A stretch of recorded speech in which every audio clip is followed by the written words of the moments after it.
Ever wonder why every time you remove the wheel to change the tires or change the wheel, when you put it back, the ball diff feels different every time?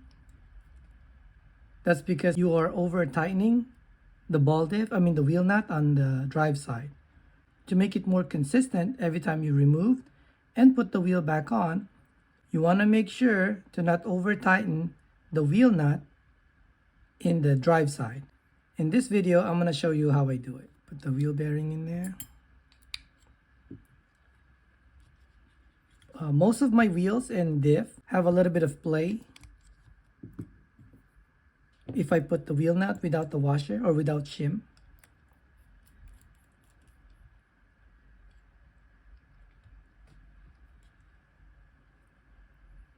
You see in between the hub and the ball diff, you see the bearing in the middle. Let me just open it, loosen it up again.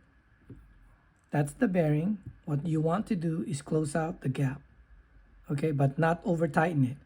Just close out the gap, okay. So I'm gonna tighten the wheel nut, and it actually stops right there.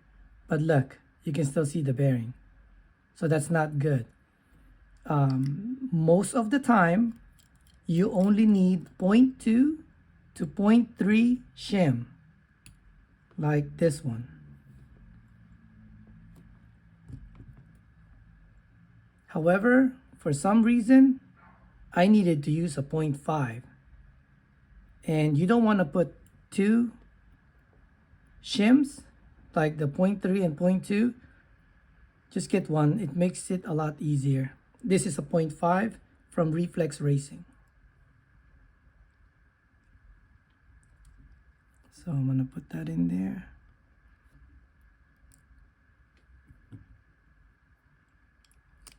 It has nothing to do with the car. Why I need that 0.5 shim, I think it has something to do. Yeah, it's not the car. It's the old ball diff that I have. Yeah, it's over 20 years old, so not sure why, but yeah, only this ball diff. Okay, so let's start that again. See the gap? Okay, I hope you can see it in the video. Yeah, the gap where the bearing is. You want to close that gap. I'm gonna tighten the wheel nut. See, there's still a gap. I can go for a little bit more. There's still a gap. I can see it. Yep, I can still see it.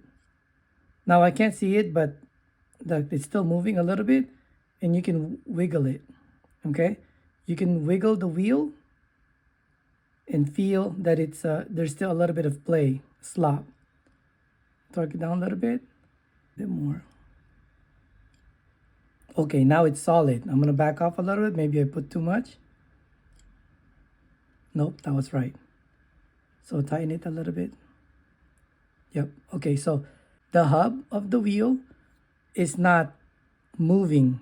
I can't feel any slop. And that movement is from the hub of the diff, not the wheel. Okay? So that's where you want to stop. Okay? This is how I make my ball diff feel consistent, even if I remove and put the wheel back on. Okay? Yep. So now if I see. Okay? Now if I over tighten it, oh yeah, that's too. Oh, it won't even spin. See it? Ooh, not good. And this is why, to make sure that it's consistent, just make sure that there's no wiggle on the drive wheel. Yep. Okay? All right. That's how I tighten the drive side wheel nut, to keep the ball diff feel consistent every time. Okay? Okay, thanks.